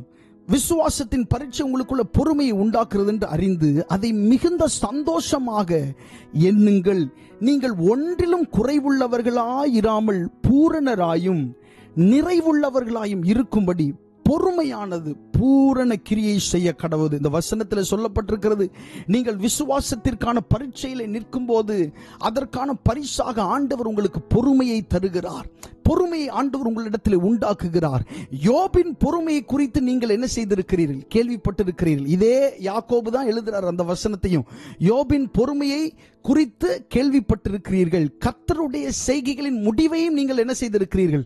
கண்டிருக்கிறீர்கள் அப்படின்னு எழுதுகிறார். அந்த பொறுமை அந்த காலகட்டத்திலே போகும்போது, அந்த சூழ்நிலையிலூடாய் போகும்போது ஆண்டவருடைய செயல்களின் முடிவை பார்த்து நாம் ஆச்சரியப்படுகிறோமே, அதுபோல இந்த சூழ்நிலையிலே நீங்கள் பொறுமையாயிருங்கள். ஆமென். ஏதாகிலும் ஒரு முடிவுகள் எடுத்து விட வேண்டாம். அவசரப்பட்டு தவறான முடிவுகளை நீங்கள் எடுத்து விடாதிருங்கள்.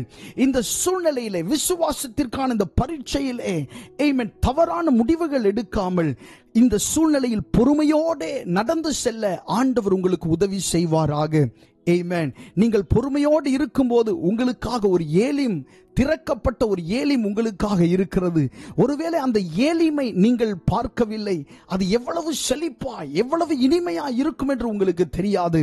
ஆனால் நீங்கள் அதில் கொஞ்சம் தொலைவில் தான் நின்று கொண்டிருக்கிறீர்கள். உங்களுடைய கண்கள் பார்க்காவிட்டாலும் ஆண்டவர் உங்களுக்கு அதை உங்களுக்கென்றே ஆயத்தப்படுத்தி இருக்கிறார். உங்களுக்குரியது அது. நீங்கள் அனுபவிக்க வேண்டிய, நீங்கள் சுதந்திரிக்க வேண்டிய ஒரு ஏலிம் அது. ஆனால் நீங்கள் பொறுமையோடு இருந்தீர்களே, ஆனால் ஆண்டவர் உங்களுக்கு என்ன செய்வார்? அந்த ஏலிமை தருவார். இஸ்ரவேல் ஜனங்கள் நடந்து வரும் பொழுது அவர்கள் ஒரு இடத்திற்கு வந்தார்கள். அந்த இடத்திலே தண்ணீர் கசப்பாய் இருந்தது. வேற எங்கேயும் தண்ணீர் இல்லாததினாலே 3 நாள் தண்ணீர் இல்லாமல் அவர்கள், மிருக ஜீவன்கள், குழந்தைகள் எல்லாரும் தண்ணீர் இல்லாமல் இருந்ததினாலே மோசேக்கு விரோதமாய் முறுமுறுத்தார்கள். அங்கே வேற தண்ணி இல்லை. அங்கே இருந்த தண்ணீரும் கசப்பாய் இருந்தது. ஆனால் அந்த கசப்பான தண்ணீரை எப்படியாவது குடிக்கும்படி இஸ்ரவேல் ஜனங்கள் விரும்பினார்கள். ஆண்டவர் அந்த தண்ணீரை, கசப்பான அந்த தண்ணீரை மதுரமாக ஆண்டவர் மாற்றினார், இனிப்பாக மாற்றினார். ஆனால் இன்னும் ஒரு நாள் பிரயாணம் அவர்கள் நடந்திருப்பார்களே, ஆனால் அவர்களுக்கென்று ஆண்டவர் ஒரு ஏலிமை ஆயத்தப்படுத்தி இருந்தார். ஏலிம்ல என்ன இருந்துச்சு? ஏலிம்ல 12 நீரூற்றுகளும் 70 பேரீச்ச மரங்களும் இருந்தது என்று வேதத்திலே சொல்லப்பட்டிருக்கிறது. இஸ்ரவேல் ஜனங்களுக்கு அந்த ஒரு நாள் பிரயாண தூரத்திலே அவ்வளவு செழிப்பான ஒரு இடத்தை ஆண்டவர் ஆயத்தப்படுத்தி வைத்திருந்தார். ஆனால் அவர்கள் என்ன செய்தார்கள் என்று சொன்னால், தாங்கள் இருந்த இடத்திலே இருந்த அந்த கசப்பான தண்ணீரை இனிப்பாக மாற்றி அவர்கள் குடித்து கொண்டார்கள். ஒரு நாள் பிரயாணம் போயிருந்தா போதும், இந்த செழிப்பான இடத்துக்கு வந்திருக்கலாம். நிறைய பேருடைய வாக்குத்தத்த நிறைவேறுதல் இப்படிப்பட்ட ஒரு நாள் தூரத்தில் தான் இருக்கு. இன்னும் கொஞ்சம் பயணித்தா போதும், இன்னும் கொஞ்சம் முயற்சி செஞ்சா போதும், இன்னும் கொஞ்சம் பாடுகளை சகித்தா போதும், இன்னும் கொஞ்சம் பொறுமையா இருந்தா போதும். இந்த ஏளிமை ஆண்டவர் உங்களுக்கு தருவார். ஆனால் இருக்கிற இடத்திலே தவறான முடிவுகள் எடுத்து வேற காரியத்தை செய்ய வேண்டும் என்று நாம் யோசிக்கும் போது கர்த்தருடைய திட்டம் அங்கே நிறைவேறாமல் போகிறதை பார்க்கிறோம். கர்த்தருடைய நாமம் மகிமைப்படுவதாக. சோ இந்த விசுவாச பரீட்சை நமக்கு என்னத்தை தருகிறது என்று சொன்னால், பொறுமையை நமக்கு உண்டாக்குகிறது, குறைவுகளை மாற்றுகிறது. கர்த்தருடைய நாமம் மகிமைப்படுவதாக. அடுத்ததாக வாசிக்கலாம் 1 கொரிந்தியர் 3ஆம் அதிகாரம் 13வது வசனம். 1 கொரிந்தியர் 3:13 வாசிக்கலாம். அவனவனுடைய வேலைப்பாடு வெளியாகும், நாளானது அதை விளங்க பண்ணும், ஏனெனில் அது அக்கினியினாலே வெளிப்படுத்தப்படும். அவனவனுடைய வேலைப்பாடு எத்தன்மை உள்ளதென்று அக்கினியானது பரிசோதிக்கும். கர்த்தருடைய நாமம் மகிமைப்படுவதாக. பாருங்க, இந்த வசனத்தில் சொல்லப்பட்டிருக்கிறது, அவனவனுடைய வேலைப்பாடு வெளியாகும் என்று சொல்லப்பட்டிருக்கிறது. நீங்க கஷ்டப்பட்டு பயணம் செய்கிற இந்த விசுவாச பயணம், ஆண்டவர் அதை கணக்கில் வைத்திருக்கிறார். அந்த வேலைப்பாட்டை ஆண்டவர் வெளிப்பட பண்ணுவார். மாத்திரமல்ல, நாளானது, நாட்கள் அதை என்ன செய்யும்? விளங்க பண்ணும். எத்தனை நாட்கள் இந்த கஷ்டத்தினூடாய், இந்த வெறுமையினூடாய், இந்த நிந்தையினூடாய், இந்த வெட்கத்தினூடாய், இந்த கண்ணீரினூடாய் நீங்கள் செல்லுகிறீர்கள் என்பதை நாளானது என்ன செய்யும்? விளங்க பண்ணும். ஹல்லேலூயா. கர்த்தருடைய நாமம் மகிமைப்படுவதாக. உங்களுடைய சூழ்நிலைகள் எப்படிப்பட்டதாயிருந்தாலும், எவ்வளவு கண்ணீர் நிறைந்ததாயிருந்தாலும், எவ்வளவு போராட்டம் நிறைந்ததாயிருந்தாலும், ஆண்டவர் சொல்லுகிறார், நாட்கள் வருகிறது, நீ பட்ட அந்த கஷ்டத்திற்கான அந்த பிரதிபலனை நான் வெளிப்படுத்துவேன் என்று ஆண்டவர் சொல்லுகிறார். ஹல்லேலூயா. நாளானது, நாட்கள் அதை வெளிப்படுத்தும். கர்த்தருடைய நாமம் மகிமைப்படுவதாக. ஏனெனில் அது அக்கினியினாலே வெளிப்படுத்தப்படும். இந்த சோதனை குறித்து சொல்லப்பட்டிருக்கிறது. ஹல்லேலூயா. அக்கினியினாலே அவைகள் வெளிப்படுத்தப்படும்.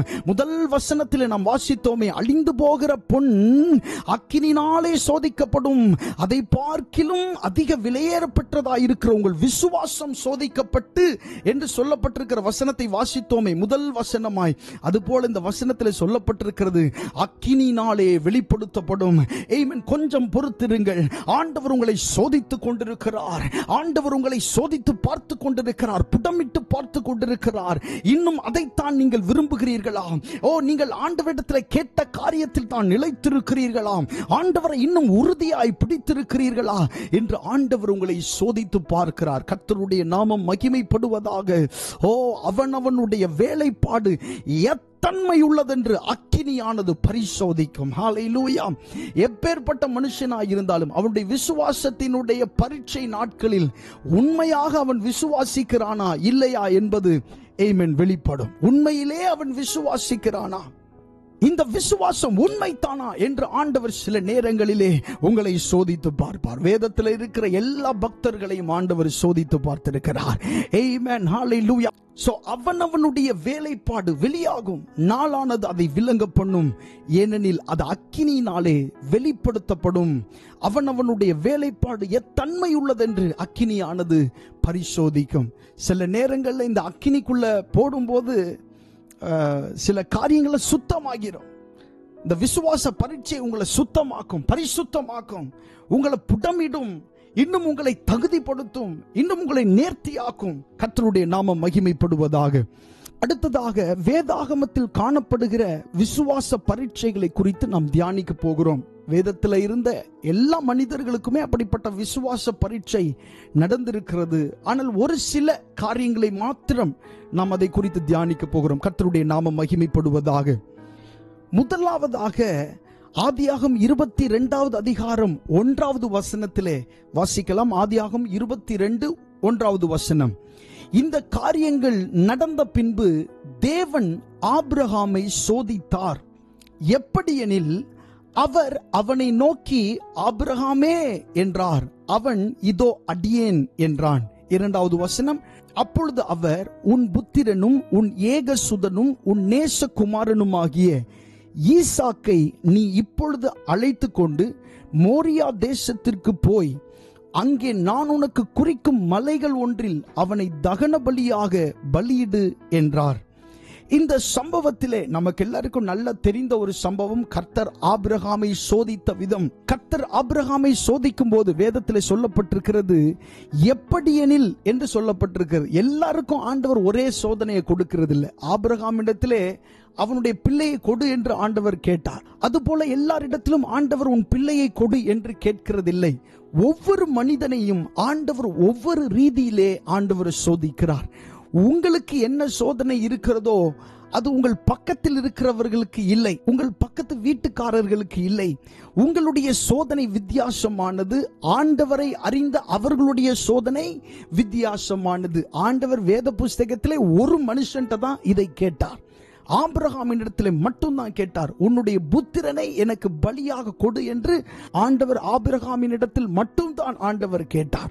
சோ சோதனைகளில் வித்தியாசம் உண்டு. எல்லாருக்கும் ஒரே சோதனைகள் வருவதில்லை. அப்படி ஒருவேளை உங்களுக்குள்ளே அப்படி ஒரு எண்ணம் வறுமையானால் அது தவறான எண்ணம் என்பதை நீங்கள் புரிந்து கொள்ள வேண்டும். கர்த்தருடைய நாமம் மகிமைப்படுவதாக. சோ இந்த காரியத்திலே ஆண்டவர் எப்படி ஆபிரகாமை சோதித்தார் என்று சொன்னால், அவனுக்கு பிரியமான, வேதத்திலே சொல்லப்பட்டிருக்கிறது, உன் புத்திரனும், 2வது வசனத்துல, உன் புத்திரனும் உன் ஏகசுதனும் உன் நேசகுமாரனுமாகிய ஈசாக்கை அப்படின்னு சொல்லப்பட்டிருக்கிறது. அவனுக்கு பிரியமான, அவன் மிகவும் விருப்பமாய் வைத்திருந்த, அவனுடைய எதிர்பார்ப்பாய் இருந்த ஒன்றை ஆண்டவர் கேட்டு அவனை ஆண்டவர் என்ன செய்தார்? சோதித்தார். சில நேரங்கள்ல இப்படி நாம் அதிகமாய் பிரியம் காட்டுகிற சில காரியங்களை கேட்டு ஆண்டவர் நம்மை சோதிக்கிறதற்கான வாய்ப்பு இருக்கிறது. அதனால எல்லாரையும் ஆண்டவர் அப்படித்தான் சோதிப்பார் என்கிற அர்த்தம் அல்ல. அப்படி நீங்கள் நினைத்து கொள்ள வேண்டும் என்ற தேவையும் அல்ல. ஆண்டவர் எல்லாரையும் ஒரே போல சோதிக்கிறவர் அல்ல. இந்த விசுவாச பரீட்சையில் ஆண்டவர் என்ன சொன்னாரோ அப்படியே கீழ்ப்படிந்து ஆபிரகாம் செய்ததை பார்க்கிறோம். அதனால கர்த்தரே பிள்ளையாண்டான் மேல் உன்னுடைய கையை போடாத என்று சொல்லி கர்த்தரே தடுத்து அவனுக்கு ஒரு ஆட்டுக்குட்டியை ஆண்டவர் கொடுத்து அங்கே ஆண்டவர் அற்புதமாய் அவனை நடத்தினதை பார்க்கிறோம். சோ சோதிக்கப்படும் போது அந்த பொறுமையாய் அந்த காலகட்டத்துக்குள்ளே ஆண்டவர் நம்மை எந்த ரீதியிலே, எந்த பாதையிலே நடத்துகிறாரோ அந்த பாதையிலே பொறுமையாய் நடந்து செல்ல கர்த்தர் நமக்கு உதவி செய்வாராக. கர்த்தருடைய நாமம் மகிமைப்படுவதாக. அடுத்ததாக சங்கீதங்களின் புஸ்தகம் 81வது சங்கீதம் 7வது வசனத்திலே, சங்கீதம் 81:7 வாசிக்கலாம். நெருக்கத்திலே நீ கூப்பிட்டாய், நான் உன்னை தப்புவித்தேன். இடிமுழக்கம் உண்டாகும் மறைவிடத்தில் இருந்து உனக்கு உத்தரவு அருளினேன். மேரிபாவின் தண்ணீர்களிடத்தில் உன்னை சோதித்து அறிந்தேன் என்று ஆண்டவர் சொல்லுகிறார். பாருங்க, நெருக்கத்திலே நீ கூப்பிட்டாய், உன்னை தப்புவித்தேன். இடிமுழக்கம் உண்டாகும் மறைவிடத்திலிருந்து உனக்கு உத்தரவு அருளினேன். மேரிபாவின் தண்ணீர்களிடத்தில் உன்னை சோதித்து அறிந்தேன் என்று ஆண்டவர் சொல்லுகிறார். இந்த மேரிபாவின் அனுபவம் என்று சொல்லும்போது நான் எல்லா சம்பவத்தினுடைய அந்த சுருக்கத்தை மாத்திரமே உங்களோடு பகிர்ந்து கொண்டு வருகிறேன். ஏனென்று சொன்னால் ஆபிரகாமை ஆண்டவர் சோதித்த விதங்கள் அனைத்தும் நமக்கு தெரியும். எப்படி ஈசாக்கை அழைத்து கொண்டு போனான், அங்கே எப்படி கட்டி தூக்கி வைத்தான், எல்லாம் நமக்கு தெரியும். அதனால அந்த சோதனையினுடைய சுருக்கத்தையும் அவர்கள் எப்படி வெளிவந்தார்கள் என்பதை குறித்து மாத்திரம் உங்களோடு சொல்லுகிறேன். இந்த சம்பவத்திலே பார்க்கும்போது ஆண்டவர் சொல்லுகிறார், மேரிபாவின் தண்ணீர்கள் இடத்தில் உன்னை சோதித்து அறிந்தேன் என்று ஆண்டவர் சொல்லுகிறார். இஸ்ரவேல் ஜனங்கள் ரெவிதீம் என்று சொல்லப்படுகிற ஒரு இடத்திலே அவர்கள் பாளையம் இறங்கி இருந்த போது அங்கே அவர்களுக்கு குடிக்க தண்ணீர் இல்லாதிருந்தது. அது நிமித்தமாக அவர்கள் ஆண்டவரிடத்திலே வாதாடினார்கள், ஆண்டவரை பரீட்சை பார்த்தார்கள். ஆமென். அவர் எங்களை பார்க்கிறாரா, எங்களுடைய நடுவில் இருக்கிறாரா இல்லையா என்று சொல்லி ஆண்டவரை முறுமுறுத்தார்கள். அப்படிப்பட்ட அந்த சூழ்நிலையிலே எப்படியோ ஆண்டவர் மோசேயை வைத்து கண்மலை அடித்து அதிலிருந்து தண்ணீரை வரவழைத்து அவர்களுடைய தாகத்தை தீர்த்தார். ஆனால் ஆண்டவர் உண்மையிலே அவர்களை சோதித்து பார்த்தார். அவர்கள் அவரைத்தான் விசுவாசிக்கிறார்களா இல்லையா என்று சொல்லி ஆண்டவர் அவர்களை சோதித்து பார்த்தார். அந்த சோதனையில இஸ்ரவேல் ஜனங்கள் நிலை நிற்கவில்லை. அவர்கள் ஆண்டவரை முறுமுறுத்தார்கள். சில நேரங்களிலே நமக்கு மிகவும் தேவையான ஒரு காரியம் தாமதமாகிறது போல காணப்படும். ரொம்ப அவசியமான ஒரு காரியம், ஆண்டவரை நம்பிதான் இருப்போம், ஆனா அந்த காரியம் தாமதமாகிறது போல காணப்படும். அப்படிப்பட்ட நேரத்திலே நம் ஆண்டவரை ஸ்தோத்திரிக்க வேண்டுமே ஒழிய ஒரு நாளும் நாம் முறுமுறுக்க கூடாது. இஸ்ரவேல் ஜனங்கள் முறுமுறுத்தார்கள். கர்த்தர் நடுவில் இருக்கிறாரா இல்லையா என்று சொல்லி ஆண்டவரை கேள்வி கேட்டார்கள். நீங்கள் அந்த வசனத்தை வாசித்து பார்ப்பீர்களே ஆனால் யாத்திராகமம் 17ஆம் அதிகாரம் 7ஆம் வசனத்தில் சொல்லப்பட்டிருக்கிறது, இஸ்ரவேல் புத்திரர் வாதாடினது நிமித்தமும் கர்த்தர் எங்கள் நடுவில் இருக்கிறாரா இல்லையா என்று அவர்கள் கர்த்தரை பரீட்சை பார்த்தது நிமித்தமும் அவன் அந்த ஸ்தலத்திற்கு மாசா என்றும் மேரிபா என்றும் பேரிட்டான் என்று வேதத்திலே சொல்லப்பட்டிருக்கிறது. பாருங்க, கர்த்தர் நம்முடைய நடுவில் இருக்கிறாரா இல்லையா. நீங்க ஆண்டவரை விசுவாசிக்கும் போது ஒரு சில நேரங்கள் இந்த பரீட்சையின், விசுவாசத்தின் பரீட்சையின் நேரத்தில் இப்படி ஒரு கேள்வி வரும், உண்மையிலே ஆண்டவர் என்னோட இருக்கிறாரா இல்லையா, கர்த்தர் உண்மையிலே என்னை பார்க்கிறாரா இல்லையா, நான் அவருக்கு பிள்ளைதானா அப்படின்லாம் கூட என்ன செஞ்சிருவாங்க, சில நேரங்களில் கேட்டுருவாங்க. சிலர் சொல்லுவாங்க, உண்மையிலே கடவுள் இருக்கிறாரா, அப்படிலாம் கூட கேட்டுருவாங்க. ஆனா உங்களுக்கு ஒருவேளை அப்படிப்பட்ட ஒரு சூழ்நிலையினூடாய் நீங்கள் போகிறீங்கன்னு சொன்னா நிச்சயமாய் கர்த்தர் நம்மோடு தான் இருக்கிறார். ஹல்லேலூயா. இன்றைக்கு நம்ம பாடி ஆராதித்தது போல சேனைகளின் கர்த்தர் நம்மோடு தான் இருக்கிறார். யாக்கோபின் தேவன் அவர்களுக்கு உயர்ந்த அடைக்கலமானவர் என்று பாடி ஆராதித்தது போல கர்த்தர் நம்மோடு தான் இருக்கிறார். சொல்லுங்க, கர்த்தர் என்னோடு தான் இருக்கிறார். ஆமென். இந்த தனிமையான கண்ணீர் நிறைந்த நிந்தை நிறைந்த இந்த பள்ளத்தாக்கிலே கர்த்தர் நம்மோடு தான் இருக்கிறார். கர்த்தர் என்னோடு தான் இருக்கிறார். இஸ்ரவேல் புத்திரர் கர்த்தர் நம்முடைய நடுவிலே இருக்கிறாரா இல்லையா என்று சொல்லி அவர்கள் ஆண்டவரை பரீட்சை பார்த்தார்கள். ஆண்டவர் அவர்களை சோதித்து பார்க்க விரும்பினார். ஆனால் இவர்கள் கர்த்தரை என்ன செய்தார்கள்? பரீட்சை பார்த்தார்கள். அதனால் ஆண்டவர் சொல்லுகிறார் பாருங்க, சங்கீதம் 81:7 மேரிபாவின் தண்ணீர்களிடத்தில் உன்னை சோதித்து அறிந்தேன். மேரிபாவின் தண்ணீர்களிடத்தில் ஆண்டவர் நம்மை சோதித்து அறிகிறார். அது மாத்திரமல்ல, ஆமென், மோசே இந்த மேரிபா தண்ணீர் விஷயத்துல இதே போல இன்னொரு சம்பவம் நடந்திருந்தது. அந்த சம்பவத்திலே கண்மலையை பார்த்து நீயும் ஆரோனும் பேசுங்கன்னு மோசேட்ட சொன்னப்போ கண்மலையை அடித்து விட்டான். அது ஒரு சம்பவம் நடந்துச்சு. மோசே ஆண்டவருக்கு முன்பாக எந்த தவறும் செய்யல. அதாவது அந்த கானான் பிரயாணத்தின் போது அவன் செய்த ஒரே ஒரு சிறிய தவறு என்னன்னா, இந்த மலைய, இந்த கண்மலையை பார்த்து பேசுன்னு சொன்ன விஷயத்துல மனம் பதறி அடிச்சுட்டான் அந்த கண்மலையை. என்ன செய்யணும்னு தெரியல. ஏன்னா இந்த ஜனங்களுடைய நெருக்கம் பாருங்க, என்ன செய்யறதுன்னு தெரியல. அந்த கண்மலையிட்ட பேசுறதுக்கு பதிலாக அதை அடிச்சுட்டான். நான் ஏற்கனவே முதலாவது சொன்னது வேற சம்பவம், இது வேற சம்பவம். முதல் சொன்ன சம்பவத்துல கண்மலையை அடிக்க சொன்னாரு. இரண்டாவது சம்பவத்துல கண்மலையை பார்த்து பேசுன்னு ஆண்டவர் சொன்னார். பேசுன்னு சொன்னதுக்கு மனம் பதறி இந்த ஜனங்களுடைய நெருக்கத்தினால் அவன் என்ன செய்து விட்டான்? கண்மலையை அடித்து விட்டான். அடித்தாலும் அதுல இருந்து தண்ணீர் வந்துச்சு. தண்ணீர் வராம இல்லை, தண்ணீர் வந்துச்சு. ஆனா ஆண்டவருடைய வார்த்தைக்கு கீழ்ப்படியவில்லை என்கிற அந்த ஒரு சிறிய ஒரு குறை, அந்த ஒரு சிறிய புள்ளி. மோசேயை போல ஆண்டவருக்கு முன்பாக அப்படி சாந்த குணமா இருக்க முடியாது. ஆனா இந்த ஜனங்கள் கொடுத்த நெருக்கம் பாருங்க. நிறைய நேரம் நீங்க விசுவாச பயணத்தில் இருக்கும்போது உங்களை சுற்றி இருக்கிற ஜனங்கள் உங்களை நெருக்குவாங்க. அவங்க நெருக்கும் போது நீங்க மனம் பதறி ஏதாவது முடிவெடுத்து விட வேண்டும் என்று நினைப்பீர்கள். அதை நீங்க செய்யாதீங்க. ஹல்லேலூயா. இந்த விசுவாசத்தின் பரீட்சை நாட்கள், நீங்கள் போய்கொண்டிருக்கிற இந்த விசுவாசத்தின் பரீட்சை நாட்களிலே மனம் பதறி முடிவெடுக்காதிருங்கள். ஹல்லேலூயா. ஆமென். பொறுமையா இருங்கள். அந்த ஜனங்கள் உங்களை நெருக்குவாங்க. இந்த ஜனங்கள் உங்களை கேள்விகள் கேட்பாங்க. தேவையில்லாத வேண்டாத கேள்விகள் கூட கேட்பாங்க. கர்த்தர் உங்க கூட இருக்காரா இல்லையான்னு கேட்பாங்க. இது உண்மையாகவே கர்த்தருடைய விஷயமா, நீ ஆண்டவருக்கு தான் காத்திருக்கிறியான்னு கேட்பாங்க. ஆனா நீங்க என்ன செய்யக்கூடாது அப்படின்னா, மனம் பதறி அன்றைக்கு மோசே முடிவெடுத்தது போல நீங்கள் என்ன செய்யக்கூடாது? முடிவெடுக்க கூடாது. கர்த்தருடைய வார்த்தைக்கு கீழ்ப்படிய வேண்டும் என்பதை ஆண்டவர் எதிர்பார்க்கிறார். அதுதான் மேரிபாவின் தண்ணீர்களிடத்தில் உன்னை சோதித்து அறிந்தேன் என்று ஆண்டவர் சொல்லுகிறார். கர்த்தருடைய நாமம் மகிமைப்படுவதாக. அடுத்ததாக சங்கீதங்களின் புஸ்தகம் 66வது சங்கீதத்தை நீங்க வாசிக்கும் போது வாசிக்கலாம். சங்கீதம் 66 10 முதல் 12 வசனங்கள் வரை. 66வது சங்கீதம் 10வது முதல் 12வது வசனம் வரை வாசிக்கலாம். தேவனே, எங்களை சோதித்தீர், வெள்ளியை புடமிடுகிறது போல எங்களை புடமிட்டீர். எங்களை வலையில் அகப்படுத்தி எங்கள் இடுப்புகளின் மேல் வருத்தமான பாரத்தை ஏற்றினீர். மனுஷரை எங்கள் தலையின் மேல் ஏறி போக பண்ணினீர்.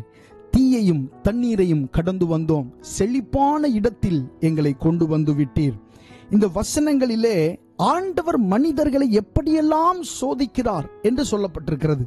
பாருங்க, தேவனை எங்களை சோதித்தீர், எப்படி வெள்ளியை புடமிடுகிறது போல எங்களை புடமிட்டீர்.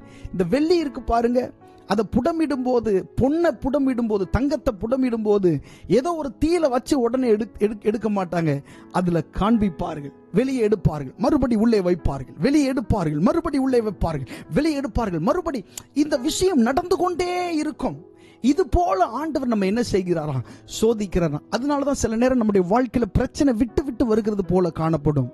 தேவனுடைய பிள்ளைகள் என்ன நினைச்சுக்குவாங்க அப்படின்னா, விட்டு விட்டு வர்றதை பார்த்து ஆண்டவர் நம்மளை விட்டு விட்டு தண்டிக்கிறாரு போல அப்படின்னு ஆண்டவர் மேல் தவறான எண்ணம் கொள்ளுவார்கள். இந்த விசுவாச பாதையில் அப்படி தவறான எண்ணம் கொள்ள வேண்டாம். ஆண்டவருக்கு உங்களை தண்டிக்கணும்ன்ற நோக்கமும் எண்ணமும் இல்லை. அவர் உங்களுக்கு நன்மை செய்ய வேண்டும் என்று ஆண்டவர் இதை பண்ணி கொண்டிருக்கிறார். கர்த்தருடைய நாமம் மகிமைப்படுவதாக. இந்த வசனம் சொல்லுகிறது, வெள்ளியை புடமிடுகிறது போல எங்களை புடமிட்டீர், எங்களை வலையில் அகப்படுத்தி. எங்கள் இடுப்புகளின் மேல் வருத்தமான பாரத்தை ஏற்றினீர். சுமக்க முடியாத பாரத்தை சுமப்பது போல உங்களுக்கு காணப்படும். வருத்தமான ஒரு வலையில் அகப்பட்டது போல, என்ன நான் இதில் அகப்பட்டு இருக்கிறேன், வெளி வர முடியலையே அப்படின்னு வருத்தமான ஒரு பாரத்தை சுமப்பது போல உங்களுக்கு காணப்படும்.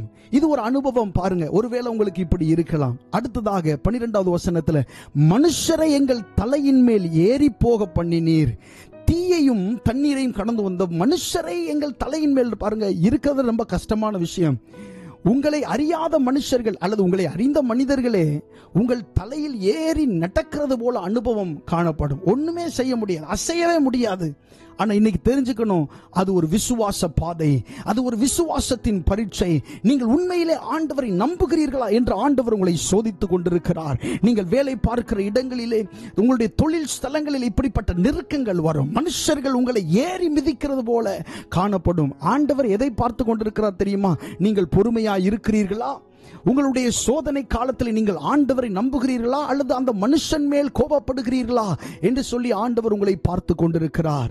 ஆமென். தீயையும் தண்ணீரையும் கடந்து வந்தோம். சும்மா இல்ல, தீயையும் தண்ணீரையும் கடந்து வந்தோம். தானியேலுடைய புத்தகத்தை வாசிக்கும் போது பாருங்க, சாத்ராக், மேஷாக், ஆபேத்நேகோ என்பவர்கள் அந்த அக்கினி சூளையிலே நடுவிலே அவர்கள் விழுகிறதற்கும் தயாராயிருந்தார்கள். தீயையும் தண்ணீரையும் கடந்து வந்தோம். இப்படிப்பட்ட சூழ்நிலைகள் வரலாம். தீ, தண்ணீர். இஸ்ரவேல் ஜனங்கள் அந்த பெரிய செங்கடலை கடக்க வேண்டி இருந்தது.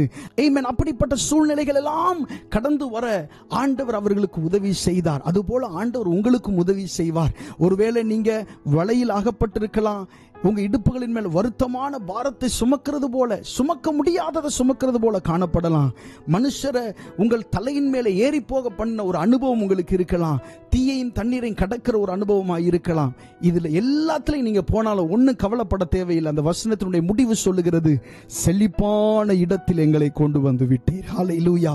ஆண்டவர் உங்களை செழிப்பான இடத்துல கொண்டு வந்து விடுவார். ஏன் எனக்கு இந்த நெருக்கம், ஏன் எனக்கு இந்த சோதனையின் பாதை, ஏன் எனக்கு இந்த பிரச்சனை, கண்ணீர், கவலை என்று நீங்கள் கவலைப்பட தேவையில்லை. ஆண்டவர் உங்களை செழிப்பான இடத்திலே கொண்டு வந்து விடுவார். அதில் எந்த சந்தேகம் இல்லை. கர்த்தருடைய நாமம் மகிமைப்படுவதாக. அடுத்ததாக, ஆண்டவர் ஏன் நம்மை சோதிக்கிறார்? எதுக்காக சோதிக்கணும்? ஆண்டவர் நம்மை சோதிக்க வேண்டிய அவசியம் என்ன? வேத புஸ்தகத்தை வாசிக்கும் போது, உபாகமம் 8ஆம் அதிகாரம் 15வது வசனத்தை வாசிக்கும் போது அங்கே சொல்லப்பட்டிருக்கிறது, உன்னுடைய பின்னாட்களில் உனக்கு நன்மை செய்யும் பொருட்டு உன்னை சிறுமைப்படுத்தி உன்னை சோதித்து கொள்ளிவாய் சர்ப்பங்களும் தேள்களும் தண்ணீரில்லாத வறட்சியும் உள்ள பயங்கரமான பெரிய வனாந்தர வழியாய் உன்னை அழைத்து வந்தவரும் உனக்காக பாறையான கண்மலையிலிருந்து தண்ணீர் புறப்பட பண்ணினவரும் உன் பிதாக்கள் அறியாத மன்னாவினால் வனாந்திரத்திலே உன்னை போஷித்து வந்தவருமான உன் தேவனாகிய கர்த்தரை நீ மறவாமலும், என் சாமர்த்தியமும் என் கைபலனும் இந்த ஐஸ்வர்யத்தை எனக்கு சம்பாதித்தது என்று நீ உன் இருதயத்தில் சொல்லிக் கொள்ளாமலும் இருக்க எச்சரிக்கையாயிருந்து உன் தேவனாகிய கர்த்தரை நினைப்பாயாக. அவரே உன் பிதாக்களுக்கு ஆணையிட்டு கொடுத்த தம்முடைய உடன்படிக்கை உறுதிப்படுத்தும்படி இந்நாளில் உனக்கு உண்டாயிருக்கிறது போல ஐஸ்வர்யத்தை சம்பாதிக்கிறதற்கான பலனை உனக்கு கொடுக்கிறவர். ஹல்லேலூயா. கர்த்தருடைய நாமம் மகிமைப்படுவதாக. ஏன் கர்த்தர் நம்மை சோதிக்கிறார்? இந்த வசனத்தினுடைய துவக்கம் 8வது அதிகாரம் 15வது வசனத்தில் சொல்லப்பட்டிருக்கிறது, உன்னுடைய பின்னாட்களில் உனக்கு நன்மை செய்யும் பொருட்டு ஆண்டவர் உன்னை என்ன செய்கிறார்? சிறுமைப்படுத்துகிறார், சோதிக்கிறார். ஆமென். கொள்ளிவாய் சர்ப்பங்களும் தேள்களும் தண்ணீரில்லாத வறட்சியுமான பயங்கரமான வனாந்தர வழியாய் உங்களை என்ன செய்கிறார்? ஆண்டவர் நடத்துகிறார். ஒருவேளை நீங்க கேட்கலாம், ஏன் ஆண்டவர் நம்மளை சோதிக்கணும்? சோதிச்சாதான் அந்த ஆசீர்வாதத்திற்குரிய மகிமை, அந்த கணம் உங்களுக்கு புரியும். சவுல ஆண்டவர் ராஜாவாக அபிஷேகம் பண்ணார். ஆனா ஆண்டவர் இவனை அபிஷேகம் பண்ணினதுக்கு அப்புறமாக அந்த அபிஷேகத்தை குறித்த ஒரு மரியாதை, ஒரு கணம், ஒரு பயம் அவனுக்கு இல்லை. ஆண்டவருடைய வார்த்தைக்கு கட்டுப்படல. ஆனால் அவனுக்கு அப்புறமாக வந்த தாவீதை ஆண்டவர் ஒவ்வொரு நிலையிலும் அவனை சோதித்து, அவனை புடமிட்டு, அவனை ஓட ஓட விரட்டின்னு கூட சொல்லலாம், தப்பு இல்லை. அந்த மாதிரி அந்த பாதைகளுக்குள்ளெல்லாம் அவனை நடத்தி, அவனோட வாழ்க்கை ரொம்ப பரிதாபமான ஒரு வாழ்க்கையா இருந்துச்சு. ஆரம்ப காலத்தில் அவனை கஷ்டப்படுத்தி, ஏன்னு சொன்னா ஆண்டவருடைய அபிஷேகத்தை பற்றி அவன் புரிந்து கொள்ளணும்.